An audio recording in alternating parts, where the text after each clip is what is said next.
Hello guys, அதாவது நம்ம கோயம்புத்தூர் மாவட்டத்தில் உள்ள சூலூர் பகுதியைச் சேர்ந்த ஒரு சிறுமியை சாக்லேட் வாங்கி தரேன் என்ற ஆசையை காமிச்சு அந்த பொண்ணை கூப்பிட்டு போய் பொண்ணு முற்பதற்குள்ளே வீசியிருக்கானுங்க 2 பேர்.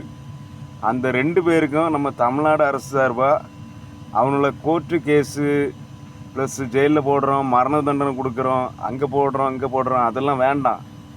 அப்படி போட்டிங்கன்னா அவங்க 10 வருஷம் மரண தண்டனை, 10 வருஷம் உயிரோடி இருப்பானா, அதுக்கு பிறகு அவன் செத்து போயிடுவான். அது ஒரு நல்ல தின்னு கொழுப்பு எடுத்து அவன் மேலும் ஏதாவது அங்கே சுப்ரீம் கோர்ட்டு டெல்லி அங்கே இங்கேன்னு எல்லாம் போட்டு எடுத்து அவன் வெளியே வரையும் பார்ப்பான். நீங்கள் அதனால் என்ன பண்ணுறீங்கன்னா, 2 ஒருத்துக்கு கை காலையும் வெட்டுங்க, 2 கையும் 2 காலையும் வெட்டுங்க, வெட்டி மரண தண்டனை போட்டு ஜெயிலில் போடுங்க. அவன் சுவார் திங்கே கஷ்டப்படணும், அப்போ தான் அந்த வலி அவனுக்கு புரியும். சுவார் திங்கிறது வேறு, அவனால் என்னென்னலாம் பண்ண முடியாத அவ்வளோ கஷ்டத்தையும் அவனுக்கு கொடுத்து நீங்கள் சும்மா என்கவுண்டரு அப்படின்ட்டு 2 புல்லட்டை வச்சு சுட்டு போயிட்டே இருப்பீங்க.